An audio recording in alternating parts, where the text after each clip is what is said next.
اعوذ باللہ من الشیطان الرجیم بسم اللہ الرحمن الرحیم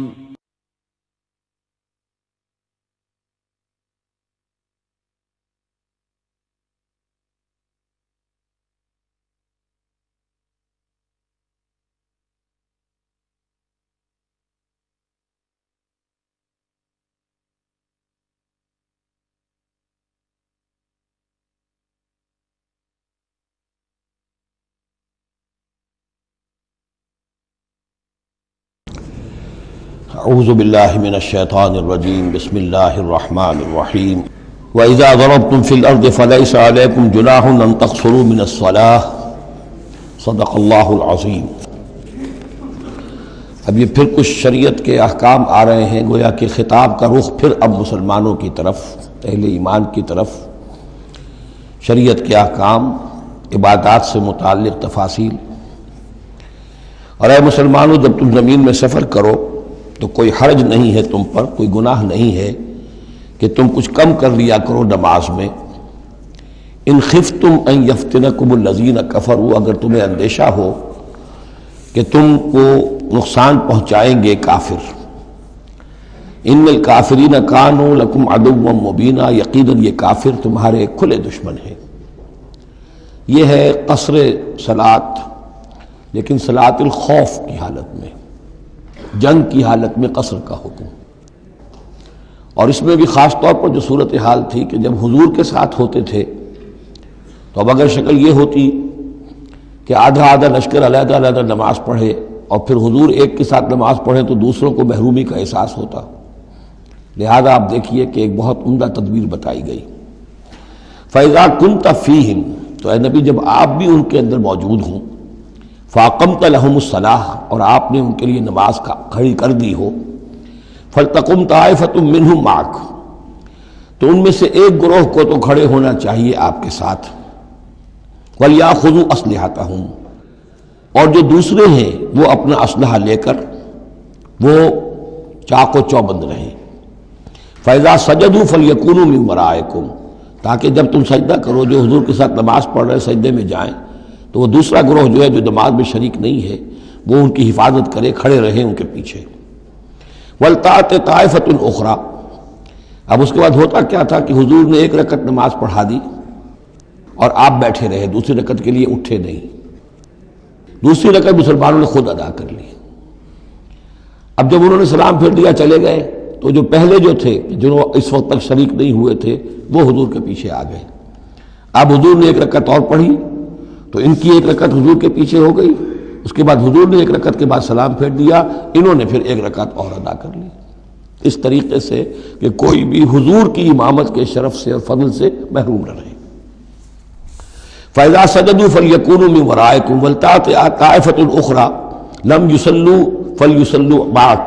اب وہ دوسرا گروہ کو آنا چاہیے کہ جنہوں نے ابھی نماز نہیں پڑھی تھی کہ وہ آپ کے ساتھ نماز پڑھیں۔ وَلْيَأْخُذُوا حِذْرَهُمْ وَأَسْلِحَتَهُمْ، اور ان کو چاہیے کہ وہ اپنی ڈھالیں بھی، اپنا بچاؤ بھی اور اسلحہ بھی ساتھ رکھے۔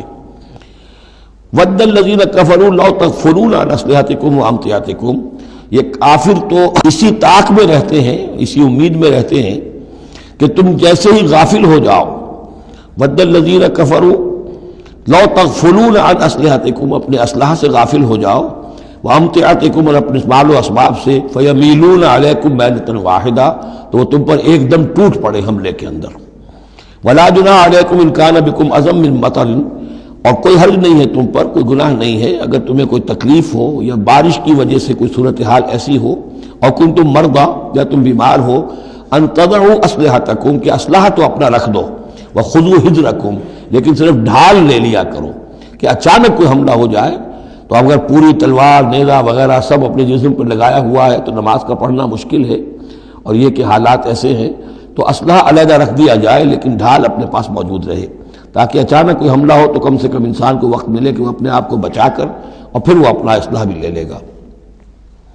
ان اللہ اعد للکافرین عذابا مہینا، یقیناً اللہ تعالیٰ نے کافروں کے لیے ایک بہت اہانت آمیز عذاب تیار کر رکھا ہے۔ فَإِذَا قَضَيْتُمُ الصَّلَاةَ، پھر جب یہ نماز اس طریقے سے تم ادا کر لو، فاذکروا اللہ قیاما وقعودا وعلی جنوبکم، تو پھر ذکر کرو اللہ کا کھڑے ہوئے، بیٹھے ہوئے، لیٹے ہوئے،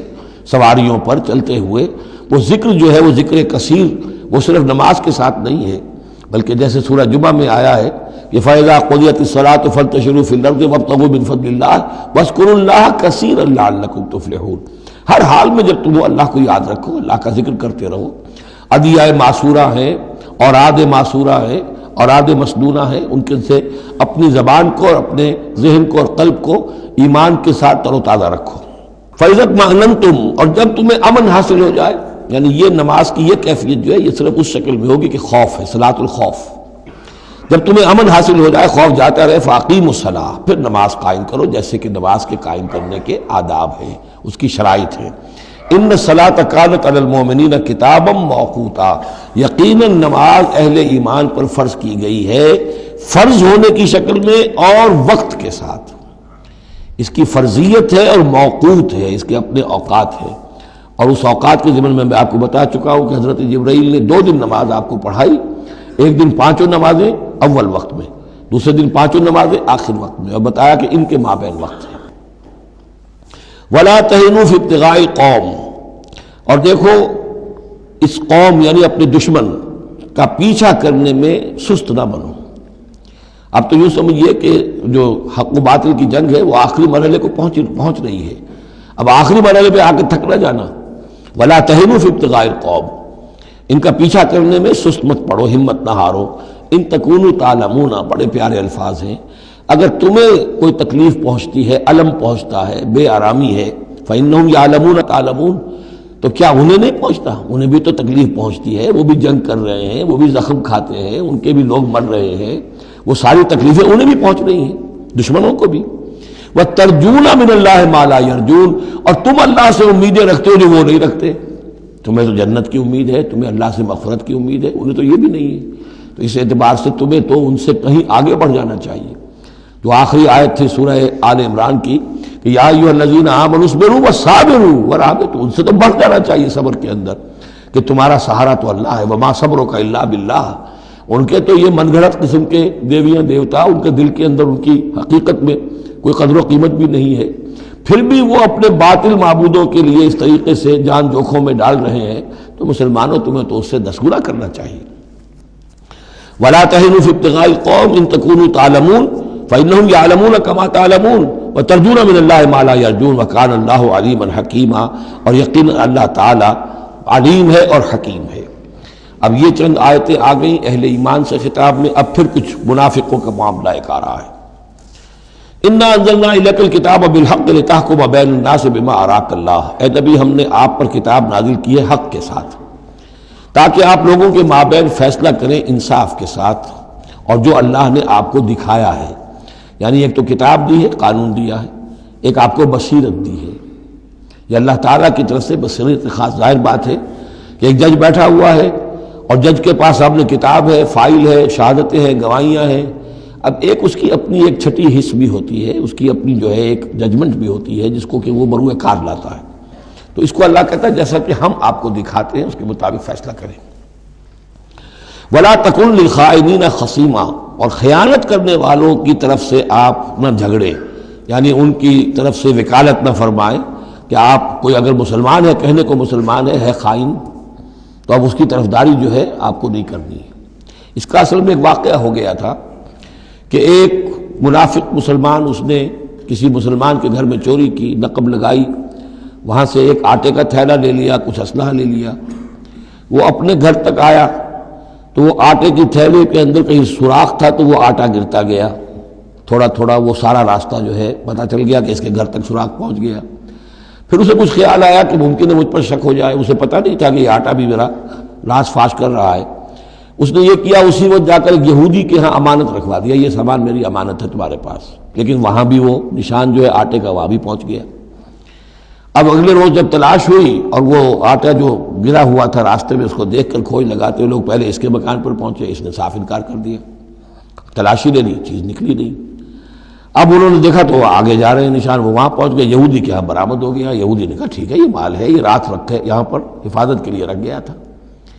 اب یہاں پہ جھگڑا ہو گیا کہ اس کے جو قوم کے لوگ تھے، اس کے گھرانے کے لوگ، اس منافق مسلمان کے، ان کا نہیں یہ جھوٹ بولتا ہے، یہ یہودی چور ہے۔ اب وہ یہودی کا اور مسلمان جو منافق تھا اس کا مقدمہ تھا جو حضور کے سامنے آیا، اور پوری قوم، اس کا پورا گھرانہ جو ہے، وہ قبیلہ اس کا جو ہے وہ آ گیا شور مچاتے ہوئے اور قسمیں کھاتے ہوئے، ہمارا یہ آدمی تو بہت نیک ہے، اس پر خامخواہ یہ جھوٹا الزام لگ رہا ہے، اور یہ ہے اور وہ ہے، یہاں تک کہ کچھ حضور کا دل بھی پسیجنے لگا اس شخص کے بارے میں۔ اس پر یہ آیت نازل ہوئی ہے، خیانت کرنے والے کی طرف سے آپ وکالت نہ کریں، اس کے سہارا نہ بنیں، اس کو مدد نہ پہنچائیں۔ وَلَا تَكُنْ لِلْخَائِنِينَ خَصِيمًا، اب خصیمہ بحث کرنے والا، للخائنین، علی الخائنین ہوتا تو خائنوں کے خلاف، للخائنوں کے حق میں آپ دلیل نہ دیں۔ وَاسْتَغْفِرِ اللَّهَ، اور یہ جو بھی آپ کی طبیعت میں نرمی پیدا کچھ ہو گئی تھی، اس پر اللہ سے استغفار کیجئے، ان اللہ کان غفورا رحیما، یقیناً اللہ تعالیٰ بخشنے والا اور رحیم ہے۔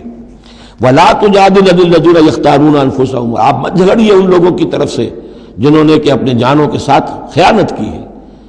اب ہم یہ امید لگائے بیٹھے حضور ہماری طرف سے شفاعت کریں گے، چاہے ہم نے بے ایمانیاں کی ہیں، حرام خوریاں کی ہیں، شریعت کی دجیاں بکھیری ہے، تو حضور گویا کہ ہماری شفاعت کریں گے۔ یہاں فرمایا جائے وَلَا تُجَادِلْ عَنِ الَّذِينَ يَخْتَانُونَ أَنفُسَهُمْ، مت جھگڑیے آپ ان لوگوں کی طرف سے، ان کی طرف سے وکالت مت کیجیے۔ ان اللہ لا يحب من كان خوانا اثیما، اللہ تعالیٰ کو بالکل پسند نہیں ہے وہ لوگ کہ جو خوان ہوں، خیانت کرنے والے اور گناہ گار ہوں۔ یستخفون من الناس ولا یستخفون من اللہ، یہ لوگ شرماتے ہیں اور چھپتے ہیں لوگوں سے، اللہ سے نہیں چھپتے۔ وَهُوَ مَعَهُمْ إِذْ يُبَيِّتُونَ مَا لَا يَرْضَىٰ مِنَ الْقَوْلِ، حالانکہ جب یہ راتوں کو مشورے کرتے ہیں مسلمانوں کے خلاف، حضور کے خلاف، یہ منافقین کی بات آ رہی ہے، تو اللہ تعالیٰ ان کے ساتھ موجود ہوتا ہے۔ اگر تو ایمان ان کا ہو اللہ پر تو انہیں معلوم ہو کہ اللہ سن رہا ہے ہماری بات۔ یہ مسلمانوں سے ڈرتے ہیں، خفیہ رکھتے ہیں اپنی باتوں کو، ان بدبختوں کو یہ خیال نہیں ہے کہ اللہ وہ تو ہر وقت ہمارے پاس موجود ہے۔ وَكَانَ اللَّهُ بِمَا يَعْمَلُونَ مُحِيطًا، اور جو کچھ وہ کر رہے ہیں اللہ اس کا احاطہ کیے ہوئے ہے، یعنی اس کی پکڑ سے یہ کہیں باہر نہیں نکل سکتے۔ ہاں انتم ہؤلاء جادلتم عنہم فی الحیاۃ الدنیا، اب یہاں پہ اشارہ ہو رہا ہے وہ جو منافق مسلمان تھا، چور، اس کے جو گھرانے والے لوگ تھے کہ اے لوگوں تم نے دنیا کی زندگی میں تو ان کی طرف سے جھگڑا کر لیا، یہاں تک کہ حضور کو بھی بچلانے کی حد تک تم پہنچ گئے۔ وَمَن يُجَادِلُ اللَّهَ عَنْهُ يَوْمَ الْقِيَامَةِ، قیامت کے دن کون مجادلہ کرے گا اللہ سے؟ یہاں تم چھڑا بھی لو، حضور کو بھی فرض کیجئے، حضور نے فرمایا، یہ حدیث موجود ہے کہ میرے سامنے کوئی مقدمہ پیش ہوتا ہے تو کوئی ایک فریق زیادہ چرب زبان ہوتا ہے، اپنی بات کو پیش کرتا ہے اور میرے ہاں سے وہ غلط فیصلہ لے جاتا ہے۔ فرض کیجئے زمین کا کوئی ٹکڑا تھا اور میں نے غلط ڈگری اس کے حق میں دے دی، تو وہ سمجھ لے کہ چاہے میری عدالت سے ڈگری لے کر گیا ہے لیکن وہ جہنم کا ٹکڑا لے کر گیا ہے، زمین کا ٹکڑا لے کر نہیں گیا ہے۔ تو یہ تو معاملات ہیں کہ جو بھی عدل ہو رہا ہے، فیصلہ ہو رہا ہے، اس میں جو بھی کیسز ہیں، جو بھی گواہیاں ہو رہی ہیں، اس کے مطابق فیصلہ کر رہے ہیں۔ اب ہر وقت تو اللہ تعالیٰ کی طرف سے حضور صلی اللہ علیہ وسلم کے لیے ہر مرحلے پر تو نہیں تھا، جہاں اللہ ضروری محسوس کرتا تھا آپ کو متنبع فرما دیتا تھا۔ ہاں انتم ہؤلاء، یہ تمہیں لوگ ہو، جادلتم عنہم فی الحیات الدنیا، تم نے بہت جھگڑا کیا ان کی طرف سے، اپنے ساتھی، اپنے رشتہ دار کی طرف سے دنیا کی زندگی میں۔ فمن یجادل اللہ عنہم یوم القیامہ، تو کون ہے جو اللہ سے جھگڑا کر سکے گا ان کی جانب سے قیامت کے دن؟ ام من یکون علیہم وکیلا، یا کون ہوگا جو اس کا کارساز بن سکے گا، ان کا وکیل بن سکے گا؟ وَمَن يَعْمَلْ سُوءًا أَوْ يَظْلِمْ نَفْسَهُ، اور جو کوئی بری حرکت کرے گا یا اپنے اوپر ظلم ڈھائے گا، ثُمَّ يَسْتَغْفِرِ اللَّهَ، اور پھر اللہ سے استغفار کرے گا، يَجِدِ اللَّهَ غَفُورًا رَحِيمًا، وہ اللہ کو پائے گا غفور الرحیم۔ سیدھی روش ہے، غلطی ہو گئی، خطا ہو گئی، مان لو، جو دنیاوی سزا ہے وہ بھگت لو، اللہ سے استغفار کرو، آخرت کی سزا سے چھٹکارا مل جائے۔ اب اس سے بھی آگے ہے معاملہ، وَمَن يَكْسِبْ إِثْمًا فَإِنَّمَا يَكْسِبُهُ عَلَى نَفْسِهِ، جو کوئی بھی کوئی گناہ کماتا ہے وہ اپنی جان پر وبال لیتا ہے۔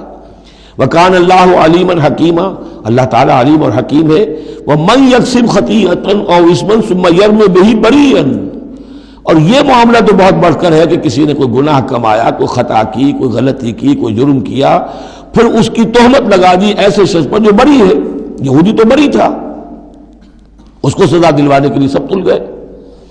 تو ثم یرم بہ بریئا، جو بری ہے اس سے، اس کا کوئی تعلق نہیں، اس کا اس میں کوئی گناہ میں حصہ نہیں، فقد احتمل بہتانا و اسما مبینا، تو اس نے تو اپنے سر پر بہت بڑا طوفان اور بہت کھلا کھلا گناہ کا بوجھ لے لیا ہے۔ ولولا فضل اللہ علیک، اب یہ حضور سے خطاب ہو رہا ہے کہ اس معاملے میں اگر اللہ تعالیٰ نے بروقت آپ کو مطلع نہ کر دیا ہوتا، ولولا فضل اللہ علیک ورحمتہ لہمت طائفۃ منہم ان یضلوک، تو ان میں سے ایک گروہ ان منافقین میں سے وہ تو اس کے اوپر تل گیا تھا کہ آپ کو گمراہ کر دے، یعنی آپ سے غلط فیصلہ کروا لے، عدالت محمدی سے ظلم ہو جائے، اور وہ جو اصل میں مجرم نہیں تھا، بے گناہ جو ہے یہودی، اس کو پکڑ لیا جائے۔ ولولا فضل اللہ علیک ورحمتہ لہمت طائفۃ منہم ان یضلوک وما یضلون الا انفسہم، حقیقت میں وہ نہیں گمراہ کر رہے مگر اپنے آپ کو، وما یضرونک من شیء، اور اے نبی وہ آپ کو نقصان نہیں پہنچا سکیں گے، یعنی ہم ایسے مواقع پہ بر وقت آپ کو مطلع کرتے ہیں۔ وانزل اللہ علیک الکتاب والحکمہ، اور اللہ نے آپ پر کتاب نازل کی ہے اور حکمت نازل کی ہے، وعلمک ما لم تکن تعلم، اور وہ ساری باتیں آپ کو سکھائی ہیں جو آپ نہیں جانتے تھے، وکان فضل اللہ علیک عظیما، اور یقیناً اللہ کا فضل آپ پر بہت بڑا ہے۔ لا خیر فی کثیر من نجواہم، اب یہ چونکہ منافقین تھے یہ اپنے نجوا کرتے تھے، علیحدہ بیٹھ کے گفتگویں کرنا، سرگوشیاں کرنا، اور طرح طرح کے نجوا ہوتے تھے، بیٹھے باتیں بھی کر رہے ہیں، مسکرا بھی رہے ہیں کسی کو دیکھ کر تاکہ اس کے دل میں خلجان پیدا ہو جائے، یہ میرے بارے میں کوئی باتیں کر رہے ہیں، اشارے بھی کر رہے ہیں، تو 100 طرح سے ہتھ کنڈے، اور یہ ہماری مجلسوں میں بھی ہوتا ہے، یہ سارے معاملات جو کہ انسانی معاشرے کے اندر جیسے ہوتے تھے آج بھی ہوتے ہیں۔ لا خیر فی کثیر من نجواہم، یہ جو نجوا کرتے ہیں، سرگوشیاں کرتے ہیں، ان میں سے اکثر میں کوئی خیر نہیں ہے، الا من امر بصدقۃ، ہاں ایک بات ہو سکتی ہے، خاموشی سے کسی کو علیحدگی میں لے جا کر کسی صدقے کی اس کو تلقین کی جائے کہ بھائی دیکھو تمہیں اللہ نے غنی کیا ہے، یہ محتاج ہے میں جانتا ہوں، تو علیحدگی بجائے اس کے کہ پبلک میں اس سے بات کرو، اسے علیحدہ جا کے سمجھاؤ، یہ اچھی بات ہے۔ او معروف، یا کسی اور نیکی کا حکم دے، او اصلاح بین الناس، یا لوگوں کے معاملات کو درست کرنے کے لیے، دو بھائی جھگڑ پڑے ہیں تو کرنا پڑتا ہے یہ کہ ایک سے جا کر بات سنیے، پھر اس کی بات جو ہے اس کو اچھی شکل میں پیش کیجئے دوسرے بھائی کے پاس کہ آپ کو مغالطہ ہوا، انہوں نے یہ بات یوں نہیں کہی تھی، یوں کہی تھی، اس طریقے سے جو بھی کوئی ہو رہا ہو علیحدہ علیحدہ خفیہ گفتگو، تو اس میں کوئی حرج نہیں ہے۔ وَمَن يَفْعَلْ ذَلِكَ ابْتِغَاءَ مَرْضَاتِ اللَّهِ، جو شخص اس طرح کا نجوا کرے گا، اس طرح کی سرگوشی کرے گا اللہ تعالیٰ کی رضا جوئی کے لیے، فَسَوْفَ نُؤْتِيهِ أَجْرًا عَظِيمًا، ان کو تو ہم اللہ تعالیٰ جو ہے ہم دیں گے بہت بڑا اجر۔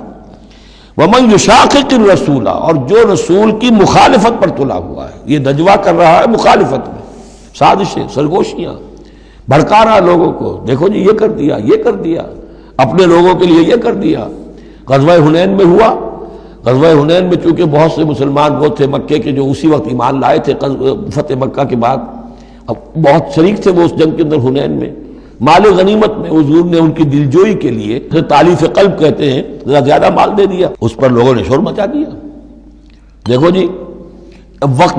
جب کڑے وقت تھے، مشکل وقت تھے تو ہم، اب جب یہ اچھا وقت آیا ہے تو اپنے رشتہ دار یاد آ گئے۔ مکے والے ظاہر بات ہے رشتہ دار تو تھے، بات تو غلط نہیں ہے، قبیلہ تھا قریش کا۔ یہ 100 طرح کی باتیں جو آج ہوتی ہیں وہی ہوتی تھی ہمیشہ، یہ انسان کی فطرت جو ہے اس میں کوئی تغیر و تبدل نہیں ہوا ہے۔ وَمَن يُشَاقِقِ الرَّسُولَ مِن بَعْدِ مَا تَبَيَّنَ لَهُ الْهُدَىٰ، اور جو رسول کی مخالفت پر تل گیا اس کے بعد کہ اس پر ہدایت واضح ہو چکی، وَيَتَّبِعْ غَيْرَ سَبِيلِ الْمُؤْمِنِينَ، اور وہ اہل ایمان کے راستے کے سوا کوئی راستہ اختیار کرے، نُوَلِّهِ مَا تَوَلَّىٰ، ہم بھی اسی کی طرف اس کا رخ کر دیتے ہیں جو رخ اس نے اختیار کر لیا ہو، وَنُصْلِهِ جہنم، اور ہم اسے پہنچائیں گے جہنم میں، وَسَاءَتْ مَصِيرًا، اور وہ بہت بری جگہ ہے جانے کی اور لوٹنے کی۔ یہ آیت بڑی اہم ہے اس اعتبار سے کہ امام شافعی رحمۃ اللہ علیہ یہ کہتے ہیں کہ میں نے اجماع کا جو معاملہ ہے قرآن مجید سے تلاش کرنے کی کوشش کی اور مجھے نہیں ملا، یعنی اللہ کے اطاعت یہ تو ٹھیک ہے جو قرآن میں آیا ہے وہ قانون کا ایک سورس ہے، حضور کا فرمان، حضور کی سنت سورس ہے، اسی طرح اجتہاد وہ بھی سمجھ میں آ گیا، یہ اجماع کس شے کا نام ہے، قرآن میں کہیں ذکر نہیں آیا۔ تو کہتے ہیں کہ میں نے 300 مرتبہ پورا قرآن پڑھا شروع سے آخر تک، صرف اس ایک مسئلے کو سامنے رکھ کر کہ مجھے اجماع کے لیے کوئی دلیل قرآن سے ملے، تب اس آیت پر آ کر 301ویں مرتبہ پھر نگاہ جمی، وَيَتَّبِعْ غَيْرَ سَبِيلِ الْمُؤْمِنِينَ، یعنی گویا کہ اہل ایمان کا جو راستہ ہے جس پر اجماع ہو گیا اہل ایمان کا، یہ خود اپنی جگہ ایک بہت بڑی سند ہے، اس لیے کہ حضور نے فرمایا میری امت ضلالت پر کبھی جمع نہیں ہوگی، تو جن چیز پر اجماع ہو جائے وہ گویا کہ وہ خود اپنی جگہ پر وہ اس کو ایک حیثیت حاصل ہو جاتی ہے، اوتھینٹسٹی۔ ان اللہ لا یغفر ان یشرک بہ، دوبارہ پھر وہ آیت آ گئی، اللہ تعالیٰ ہرگز نہیں بخشے گا اسے کہ اس کے ساتھ شرک کیا جائے، ویغفر ما دون ذلک، اور بخش دے گا اس کے سوا جو کچھ ہے اس سے کمتر ہے، لمن یشاء، جس کو چاہے گا، یہ بھی کوئی فری لائسنس نہیں۔ ومن یشرک باللہ فقد ضل ضلالا بعیدا، اور جو شرک کرتا ہے اللہ کے ساتھ تو وہ تو پھر گمراہ ہو گیا اور گمراہی میں بھی بہت دور نکل گیا۔ ان یدعون من دونہ الا اناثا، اب یہاں گویا کہ پہلی مرتبہ آپ دیکھ رہے ہیں کہ وہ مشرکین مکہ کی بات بھی ہو رہی ہے، نہیں پکار رہی اللہ کے سوا مگر مؤنث کو، عورتوں کو، اس لیے کہ ان کی دیویاں جو ہیں لات، عزا، منات، لات الہ کی مؤنث ہے، لات، لا اور لات، اور عزا العزیز کا مؤنث ہے، العزیز، العزا، منات، یہ سب جو ہیں فیمنن نیمز ہیں۔ ان یدعون من دونہ الا اناثا، نہیں پکار رہے وہ مگر یہ فیمیل ڈیٹیز کو، وَإِن يَدْعُونَ إِلَّا شَيْطَانًا مَرِيدًا، اور نہیں پکار رہے یہ مگر در حقیقت شیطان کو پکار رہے ہیں، لات کا کوئی وجود نہیں، منات کا کوئی وجود نہیں، ہاں شیطان ضرور ہے جو ان کی پکار سن رہا ہے۔ لعنہ اللہ، اللہ نے اس پر لعنت فرما دی ہے، وقال، اور اس نے بھی یہ کہا ہے، لَأَتَّخِذَنَّ مِنْ عِبَادِكَ نَصِيبًا مَفْرُوضًا، اے اللہ میں تیرے بندوں میں سے ایک تو مقرر حصہ تو لے کر ہی چھوڑوں گا، مجھ کو تو اپنے ساتھ جہنم میں پہنچاؤں گا، ہم تو ڈوبے ہیں صنم، ان کو بھی لے ڈوبیں گے، ان کو بھی ہم نے چھوڑنا نہیں ہے۔ لعنہ اللہ وقال لأتخذن من عبادک نصیبا مفروضا ولأضلنہم، میں تو لازماً ان کو بہکاؤں گا، ولأمنینہم، ان کے دلوں میں بڑی امیدوں کے چراغ روشن کروں گا، بڑے برائٹ کیریئرز ہیں، اس میں بڑی بڑی تمنائیں ہیں، آرزویں ہیں، لگے رہو اسی کام کے اندر،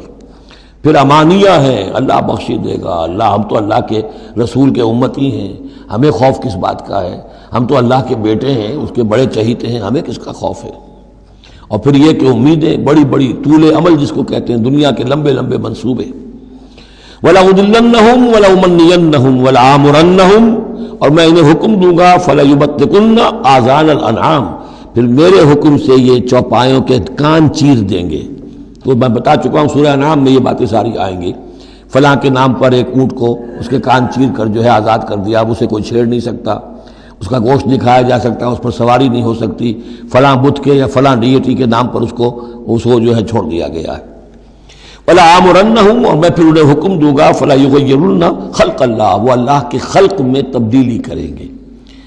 اب جو کچھ آپ دیکھ رہے ہیں کہ مردوں میں عورتوں کے سے انداز، عورتوں میں مردوں کے سے انداز اختیار کرنا، یہ سارا جو کچھ ہو رہا ہے اور اب جو ہو رہا ہے وہ تو یہ سمجھیے جینیٹکس جو ہے، اور اس میں اللہ کی تخلیق میں اب انسان اس جگہ پہنچ گیا ہے کہ وہ اپنا اختیار استعمال کر رہا ہے۔ اللہ کی تخلیق، اس کی اسپیشیز بنائی ہوئی، اس کی جینز، اب انسان جو ہے اس کے ذریعے سے وہ سارا معاملہ جو آج پہنچا ہوا ہے بڑے ایک عجیب حد تک پہنچ گیا ہے کہ اللہ کی بنائی ہوئی چیزوں کے اندر تغیر و تبدل کیا جائے۔ وَمَنْ يَتَّخِذِ الشَّيْطَانَ وَلِيًّا مِنْ دُونِ اللَّهِ فَقَدْ خَسِرَ خُسْرَانًا مُبِينًا، اور جس شخص نے بھی اللہ کو چھوڑ کر شیطان کو اپنا ولی بنا لیا، فَقَدْ خَسِرَ خُسْرَانًا مُبِينًا، تو وہ تو بہت کھلے خسارے میں اور تباہی میں مبتلا ہو گیا۔ یعدہم ویمنیہم، وہ ان سے وعدے بھی کرتا ہے، انہیں امیدیں بھی دلاتا ہے، شیطان جس کو ہم کہتے ہیں سبز باغ دکھاتا ہے۔ وما یعدہم الشیطان الا غرورا، اور نہیں وعدہ کرتا ان سے شیطان مگر دھوکے کا، وہ اپنے کسی وعدے کو پورا نہیں کر سکتا۔ اولئک مأواہم جہنم، یہ وہ لوگ ہیں کہ جن کا ٹھکانہ جہنم ہے، ولا یجدون عنہا محیصا، اور پھر وہ وہاں سے فرار کی کوئی جگہ نہیں پائیں گے، وہاں سے بھاگنے کا کوئی راستہ نہیں پائیں گے۔ والذین آمنوا، وہی سائملٹینیس کنٹراسٹ، اب دوسری طرف اہل ایمان کی شان کیا ہوگی؟ والذین آمنوا وعملوا الصالحات، جو لوگ ایمان لائیں اور نیک عمل کریں، سندخلہم جنات تجری من تحتہا الانہار، انہیں ہم عنقریب داخل کریں گے باغات میں جن کے نیچے نہریں بہتی ہوں گی، خالدین فیہا ابدا، جس میں وہ ہمیشہ ہمیشہ رہیں گے۔ وعد اللہ حقا، اللہ کا یہ وعدہ حق ہے، درست ہے، سچ ہے۔ ومن اصدق من اللہ قیلا، اور اللہ سے بڑھ کر کس کی بات سچی اور زیادہ ہو سکتی ہے؟ کون ہو سکتا ہے اپنے قول میں زیادہ سچا اللہ سے؟ لیس بامانیکم ولا امانی اہل الکتاب،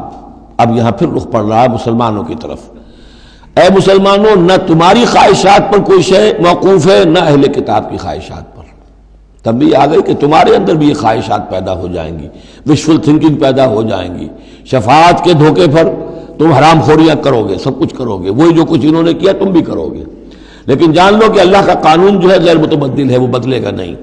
لیسا بامانیکم، نہ تمہاری خواہشات سے، وشفل تھنکنگ سے، تمہاری امانی سے، تمہاری تمناؤں سے کچھ ہوگا، ولا امانی اہل کتاب، نہ اہل کتاب کی امانی سے۔ من یعمل سوءا یجز بہ، جو کوئی برا کام کرے گا اس کی جزا اسے مل کر رہے گی۔ بہت سخت الفاظ ہیں یہ، اگرچہ اس میں نرمی کا پہلو ہے، اس لیے کہ بعض اوقات بدی کی جگہ پر نیکی جو ہے وہ اس کو اثر کو دھو دے گی، لیکن اکاؤنٹ فار تو ہو گیا نا، مطلب یہ اکاؤنٹ فار ہو کر رہے گی عرش۔ اب یہ ہے کہ کسی کی نیکی نے اس کی بدی کو چھپا لیا،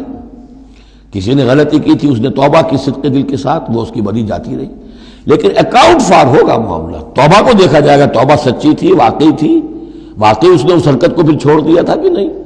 یا یہ صرف یہ کہ زبان سے گردان ہو رہی تھی استغفر اللہ ربی من کل ذنب واتوب الیہ، اور سارا وہ گناہ جو ہے اور حرام خوری جو کہ تم جاری تھی، تو وہ توبہ نہیں ہے۔ من یعمل سوءا یجز بہ ولا یجد له من دون اللہ ولیا ولا نصیرا، اور نہیں پائے گا وہ اللہ کے سوا نہ کوئی حمایتی، بلکہ یہاں ترجمہ ہوگا اللہ کے مقابلے میں نہ کوئی حمایتی پائے گا نہ کوئی مددگار۔ ومن یعمل من الصالحات من ذکر او انثی، اور جو کوئی عمل کرے گا نیکیوں کا، خواہ وہ مذکر ہو خواہ مؤنث ہو، مرد ہو یا عورت ہو، وہو مومن، ہو مومن صاحب ایمان، فاولئک یدخلون الجنۃ ولا یظلمون نقیرا، تو یہ وہ لوگ ہیں کہ جو جنت میں داخل ہوں گے اور ان کی کوئی حق تلفی تل کے برابر بھی نہیں کی جائے گی۔ ومن احسن دینا ممن اسلم وجہہ للہ وہو محسن، اس سے بہتر دین کس کا ہوگا جس نے نمبر 1 اپنا چہرہ، اپنا سر اللہ کے سامنے جھکا دیا، اسلم، اسلام آ گیا، وہو محسن، اور یہ احسان، اس کے بعد اسلام ایمان احسان کے درجے تک پہنچ جائے، خوبصورتی کے ساتھ، خلوص کے ساتھ، للہیت کے ساتھ، پورے دین کا معاملہ، تفریق بین الدین نہیں، دین کے اندر جو ہے وہ حصہ بکھرا نہیں، ٹوٹل دین۔ ومن احسن دینا ممن اسلم وجہہ للہ وہو محسن واتبع ملت ابراہیم حنیفا، اور اس نے پھر پیروی کی دین ابراہیم کی یکسو ہو کر، یا ابراہیم کی جو یکسو تھا۔ واتخذ اللہ ابراہیم خلیلا، اور اللہ نے تو ابراہیم کو اپنا دوست بنا لیا تھا۔ وَلِلَّهِ مَا فِي السَّمَاوَاتِ وَمَا فِي الْأَرْضِ، اللہ ہی کے لیے جو کچھ کہ ہے آسمانوں میں اور جو کچھ کہ ہے زمین میں۔ وَكَانَ اللَّهُ بِكُلِّ شَيْءٍ مُحِيطًا، اور یقیناً اللہ تعالیٰ ہر شے کا احاطہ کیے ہوئے ہے۔ اب جو حصہ آ رہا ہے یہ وہی مسلمانوں سے خطاب ہے، لیکن اس میں ایک استدراک سمجھیے کہ جو شروع میں کچھ آیتیں آئی تھیں خواتین کے معاملے میں، یتیم عورتوں کے معاملے میں، ان سے نکاح کے معاملے میں یا طلاق کے معاملے میں، اب اس میں کچھ وضاحتیں، کچھ سوالات مسلمانوں کی طرف سے ہوئے، مزید وضاحتیں طلب کی گئیں تو اللہ نے یہ وضاحتیں نازل کی ہیں، اور یہاں پر ساتھ یہ فرما دیا وَيَسْتَفْتُونَكَ فِي النِّسَاءِ،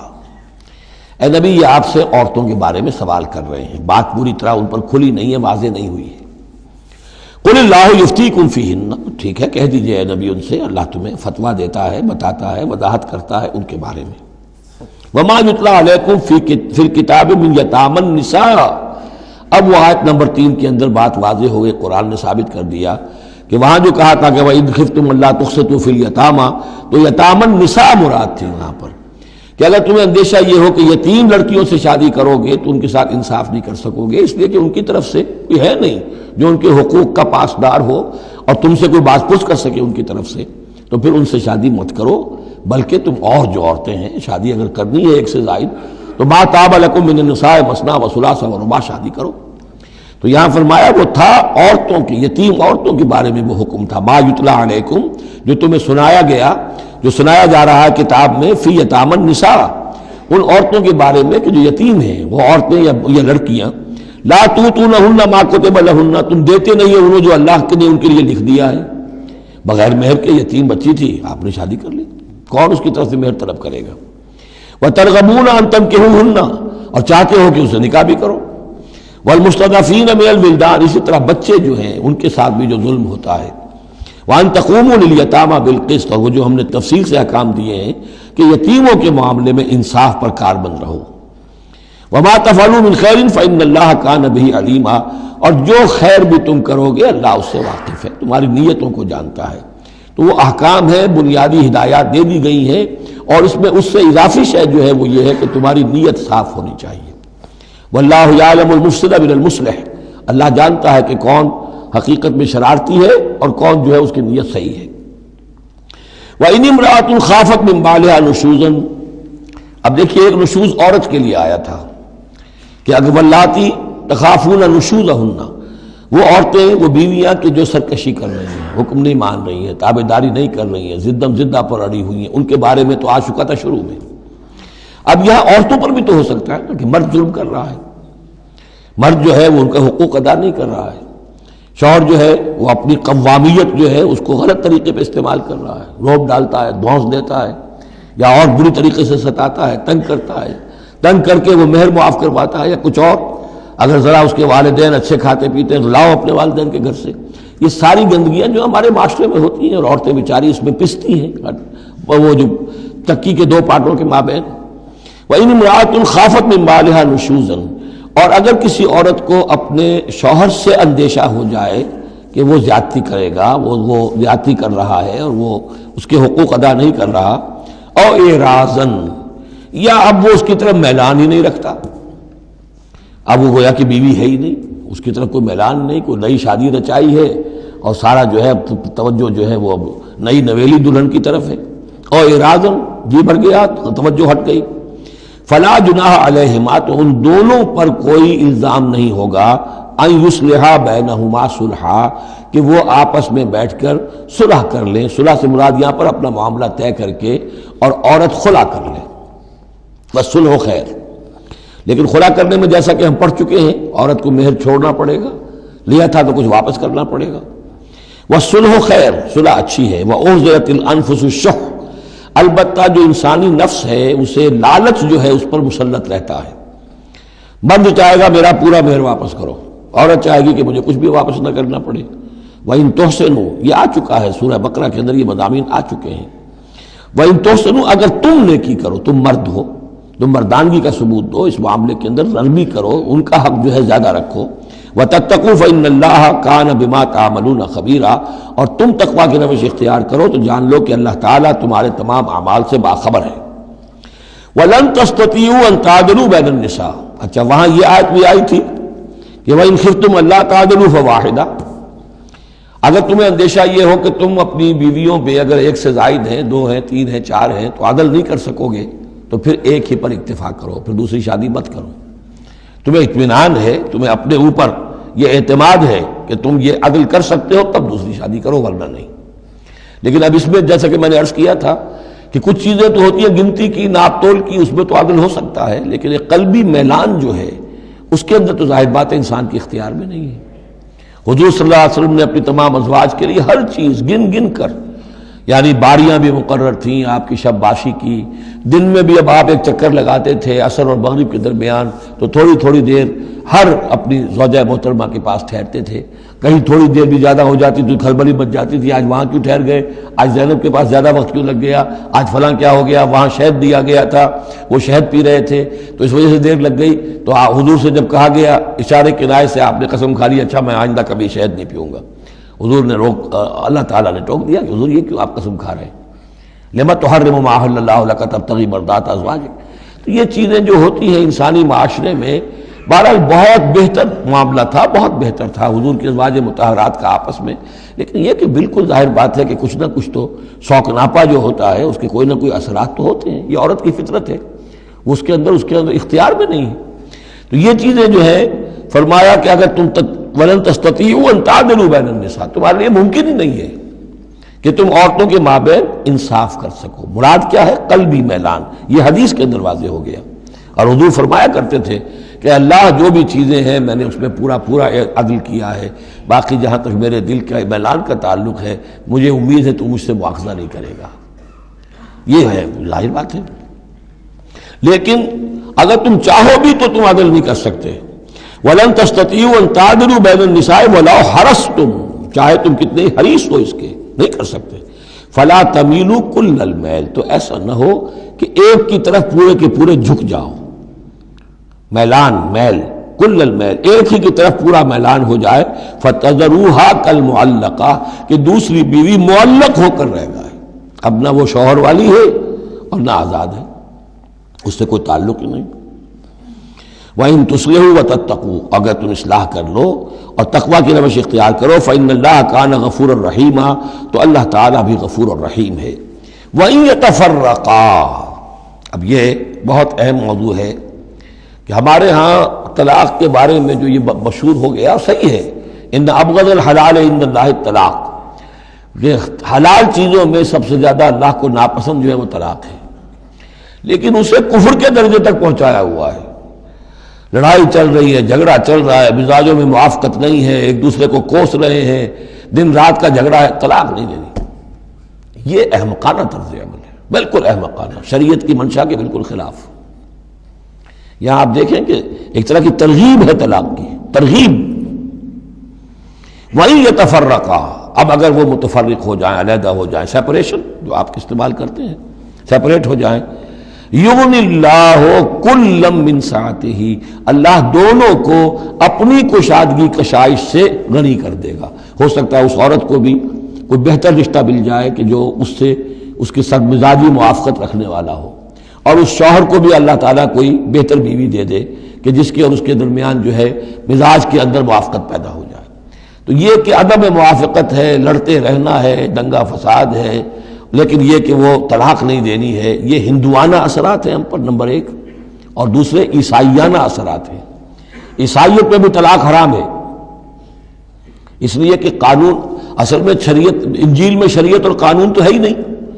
لیکن جو حضور نے فرمایا ان ابغض الحلال عند اللہ الطلاق، ایسی ہی کوئی بات حضرت مسیح نے فرمائی کہ طلاق اگر بلا وجہ کوئی شخص طلاق دے دیتا ہے تو یہ ایسا ہی ہے، فرض کیجئے کہ اب وہ عورت جو ہے اس کی وہ بے سہارا رہ گئی، ہو سکتی ہے کہ اس کا آوارہ ہو جائے، تو گویا کہ اب اس کی گناہ کا وبال اس پر ہوگا کہ جس نے اسے طلاق دی ہے، بلا سبب طلاق دے دی۔ اب وہ عورت جو ہے اگر اس کی شادی اور نہیں ہوئی تو اس کی آوارگی کا امکان موجود ہے۔ تو اس کو سمجھنا چاہیے کہ یہ اخلاقی تعلیم تھی، یہ قانونی تعلیم نہیں تھی۔ قانونی تعلیم تو وہی ہے کہ جو تورات کے اندر ہے، حضور حضرت مسیح فرما کر گئے ہیں کہ یہ نہ سمجھو کہ میں قانون کو ختم کرنے آیا ہوں، موزائک لا جو ہے حضرت موسیٰ کی شریعت وہ تم پر نافذ رہے گی، لاگو رہے گی، عائد رہے گی۔ تو قانون قانون ہے اور اس کے ساتھ اخلاق کی تعلیم ہوتی ہے، اس کو انہوں نے قانون بنا دیا، نتیجہ یہ ہوا جب تک بیوی کے اوپر آپ بد کرداری کا الزام ثابت نہ کر دیں آپ طلاق نہیں دے سکتے، لہذا وہ 100 طریقے کر کے پہلے اسے بد کردار بناتے ہیں اور پھر اس کا ثبوت لیتے ہیں، تب جان چھڑاتے ہیں، ورنہ جان چھوڑ نہیں سکتی۔ تو یہ سارا کا سارا معاملہ جو ہے شریعت کے اندر تو جو صحیح راستے رکھ دیے گئے ہیں ان کو اگر چھوڑا جائے گا تو پھر غلط راستے اختیار کرنے پڑیں گے۔ تو ایک ہندوانہ اثرات جو ہمارا پس منظر ہے، اور ایک جدید تہذیب کے جس پر عیسائیت کا غلبہ ہو گیا تھا، ان کے ہاں کے اثرات کی وجہ سے یہ طلاق کا معاملہ ہمارے ہاں تقریباً کفر بنا دیا لوگوں نے۔ وَإِن يَتَفَرَّقَا يُغْنِ اللَّهُ كُلًّا مِّن سَعَتِهِ اگر وہ علیحدہ ہو جائیں، نہیں مزاجوں کی موافقت ہو رہی، وَكَانَ اللَّهُ وَاسِعًا حَكِيمًا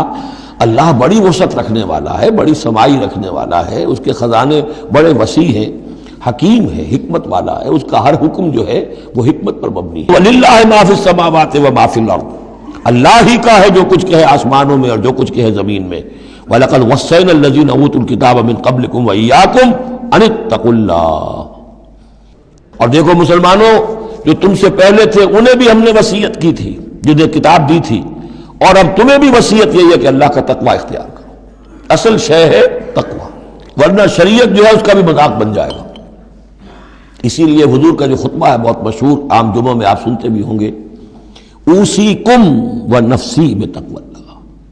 مسلمانوں میں تمہیں بھی وصیت کرتا ہوں اور اپنے نفس کو بھی وصیت کرتا ہوں کہ اللہ کا تقوی اختیار کریں۔ قوا انفسکم واہلیکم نارا، بچاؤ اپنے آپ کو اور اپنے اہل و عیال کو آگ سے۔ تو یہ تقوی جو ہے، وَلَقَدْ وَصَّيْنَا الَّذِينَ أُوتُوا الْكِتَابَ مِن قَبْلِكُمْ تم سے پہلے جن کو کتاب دی گئی تھی انہیں بھی ہم نے وصیت کی تھی، وَإِيَّاكُمْ اور سن لو تم بھی کان کھول کر، تمہیں بھی یہ وصیت ہے، أَنِ اتَّقُوا اللَّهَ کہ اللہ کا تقوی اختیار کرو۔ وَإِن تَكْفُرُوا اگر تم نہ مانو گے، فَإِنَّ لِلَّهِ مَا فِي السَّمَاوَاتِ وَمَا فِي الْأَرْضِ تو جو کچھ بھی ہے آسمانوں میں اور جو کچھ بھی ہے زمین میں وہ اللہ ہی کا ہے۔ وَكَانَ اللَّهُ غَنِيًّا حَمِيدًا اور اللہ تعالیٰ تو غنی ہے، اپنی ذات میں خود ستودہ صفات ہے۔ وَلِلَّهِ مَا فِي السَّمَاوَاتِ وَمَا فِي الْأَرْضِ، اور آسمان اور زمین میں جو کچھ ہے وہ اللہ کا ہے. وَكَفَى بِاللَّهِ وَكِيلًا، اور اللہ کافی ہے کارساز ہونے کے اعتبار سے. عورت بھی یہ سمجھے میرا کارساز اللہ ہے. یہ شوہر جو میرا ہے یہ ظلم کر رہا ہے، میرے ساتھ انصاف نہیں کر رہا ہے، تو میں اسے تعلق منقطع کروں. اللہ بہتر میرے لیے کوئی راستہ پیدا کر دے گا. اللہ کارساز ہے. اسی طریقے سے مرد بھی یہ سمجھے کوئی عورت ہے دین کے معاملے میں نہیں اس کے ساتھ تعاون کر رہی ہے، وہ دین کا کام کرنا چاہتا ہے، تو آخر یہ نہیں ہے کہ سمجھا جائے کہ ہر صورت عورت سے تو نباہ کرنا ہے چاہے اللہ کس سے بغاوت ہو جائے. یہ تو کوئی بات نہ ہوئی. ہر چیز کو رکھنا ہے اپنے مقام پر. ان یشاء یذہبکم ایھا الناس، اے لوگوں کیا سمجھتے ہو تم، اللہ چاہے تو تم سب کو لے جائے، ختم کر دے. ویات بآخرین، اور لوگوں کو پیدا کر دے. تمہاری کوئی حیثیت نہیں اللہ کے مقابلے میں، نفس واحد کی طرح ہو. جب چاہے اللہ تعالیٰ تم سب کو نسیہ منسیہ کر دے. وَكَانَ اللَّهُ عَلَىٰ ذَلِكَ قَدِيرًا، اور یقیناً اللہ تعالیٰ اس چیز پر قادر ہے. مَنْ كَانَ يُرِيدُ ثَوَابَ الدُّنْيَا فَعِندَ اللَّهِ ثَوَابُ الدُّنْيَا وَالْآخِرَةِ، جو کوئی بھی دنیا کا ثواب چاہتا ہے، ساری بھاگ دوڑ محنت دن رات کی کوشش دنیا کمانے میں، اور پیسہ اور دولت اور جائیداد اور ترقی، عہدوں میں ترقی، اور اپنی اور زندگی کے اور ان چیزوں کے اندر لگے ہوئے ہیں سارے دن ساری رات. عند اللہ ثواب الدنیا والآخرہ، اللہ کے پاس تو ثواب دنیا کا بھی آخرت کا بھی ہے. تو ہی ناداں چند کلیوں پر قناعت کر گیا، ورنہ گلشن میں علاج تنگی دوراں بھی تھا. اللہ سے تم مانگو، دنیا بھی مانگو آخرت بھی مانگو. ربنا آتنا فی الدنیا حسنۃ وفی الآخرۃ حسنۃ وقنا عذاب النار. اللہ کے ساتھ اپنے معاملے کو درست کرو، خلوص و اخلاص کے اوپر اپنا تعلق استوار کرو، اس کی طرف سے جو ذمہ داریاں ہیں انہیں ادا کرو، پھر یہ کہ اللہ تعالیٰ دنیا سے بھی نوازے گا. من کان یرید ثواب الدنیا فعند اللہ ثواب الدنیا والآخرہ وکان اللہ سمیعا بصیرا، اور اللہ تعالیٰ سب کچھ سننے والا اور دیکھنے والا ہے. اب جو آیت آ رہی ہے وہ پھر عظیم ترین آیات میں سے قرآن مجید کی.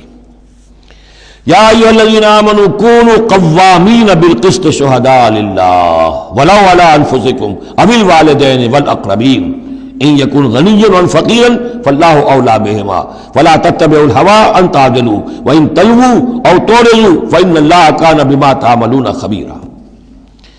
اے اہل ایمان کھڑے ہو جاؤ عدل کو قائم کرنے کے لیے پوری قوت کے ساتھ. سورہ آل عمران میں ہم نے کیا پڑھا تھا؟ اللہ قائما بالقسط ہے.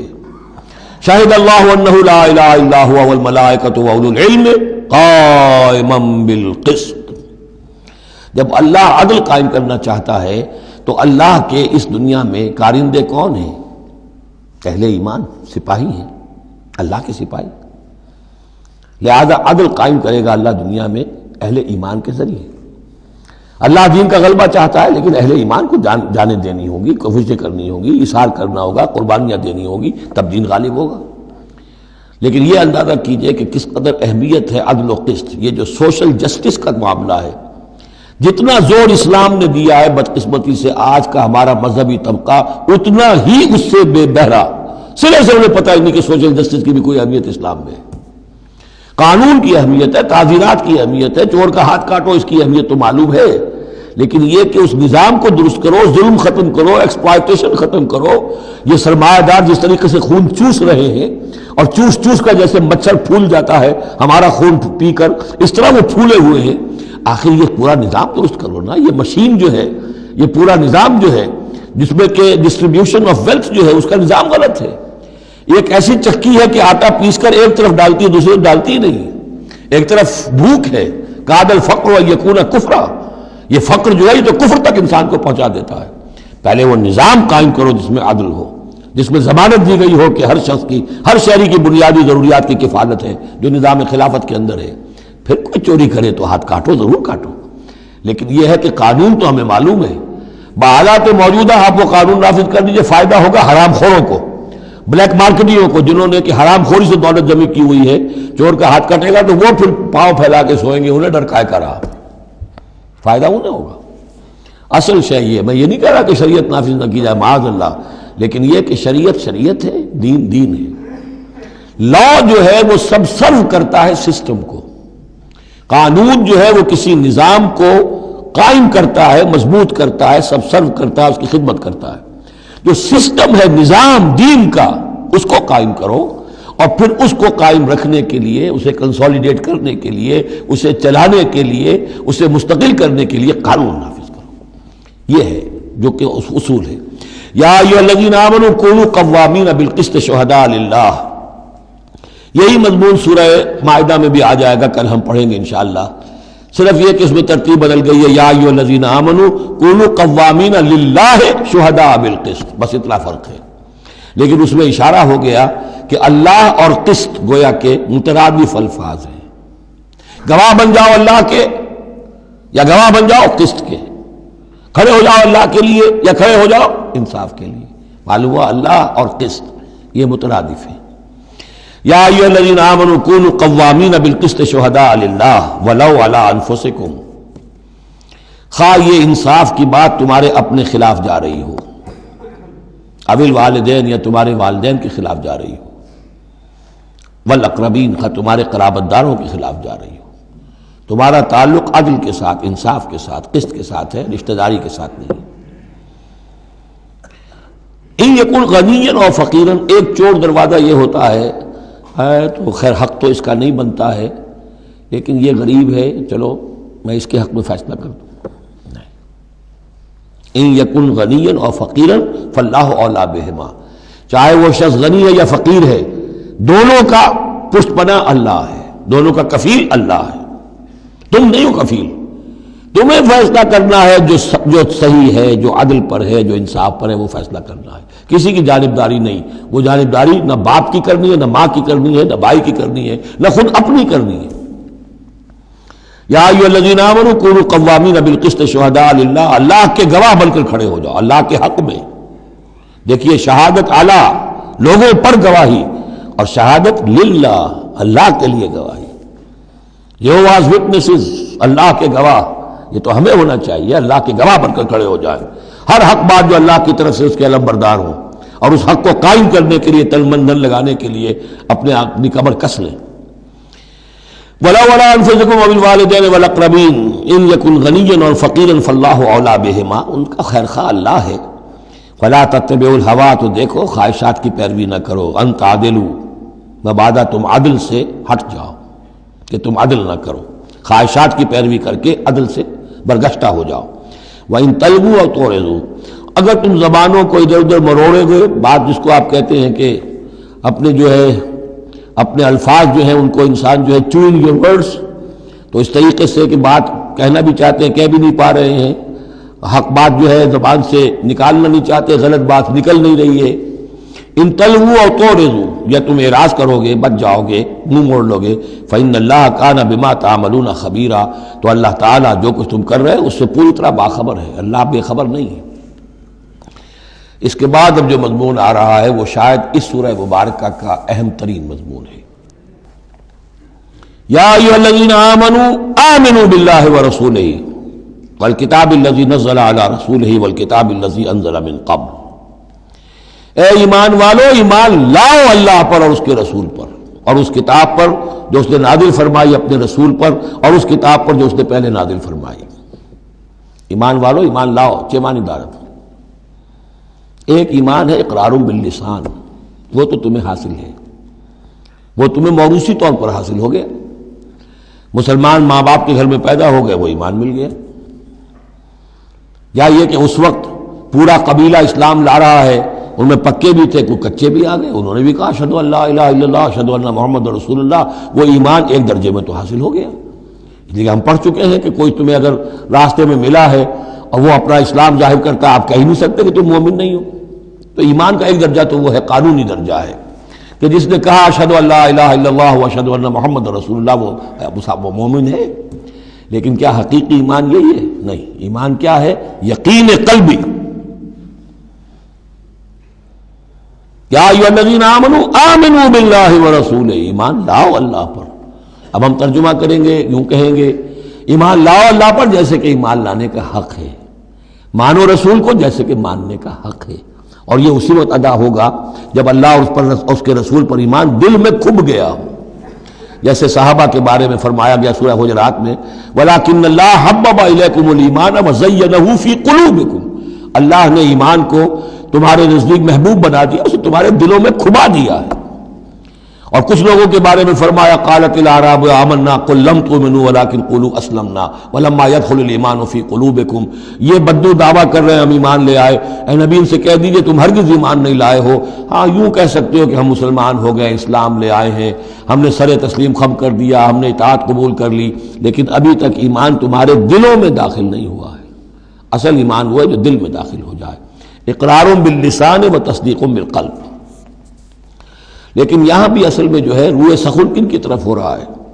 منافقین کی طرف ہو رہا ہے۔ وہ ایمان تو لائے تھے لیکن وہ ایمان نہیں تھا۔ یا ایھا الذین آمنوا آمنوا باللہ ورسولہ والکتاب الذی نزل علی رسولہ، قرآن کے لیے لفظ نزل، والکتاب الذی انزل من قبل، اور تورات کے لیے انزل، اور اس کتاب پر بھی جو پہلے نازل کی گئی تھی۔ وَمَن يَكْفُرْ بِاللَّهِ وَمَلَائِكَتِهِ، جو کوئی کفر کرے گا اللہ کا اور اس کے فرشتوں کا، وَكُتُبِهِ اور اس کی کتابوں کا، وَرُسُلِهِ اور اس کے رسولوں کا، وَالْيَوْمِ الْآخِرِ اور قیامت کے دن کا، فَقَدْ ضَلَّ ضَلَالًا بَعِيدًا، تو وہ تو گمراہ ہو گیا اور گمراہی میں بہت دور نکل گیا۔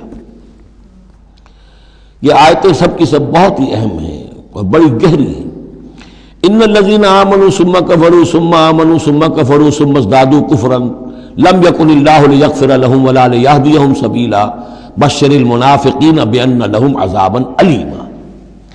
دیکھیے یہ منافقت کا معاملہ کیا تھا؟ یہ ایسا نہیں تھا کہ ایک ہی دن میں آدمی منافق ہو گیا۔ ایک تو تھے وہ جو شعوری منافق تھے،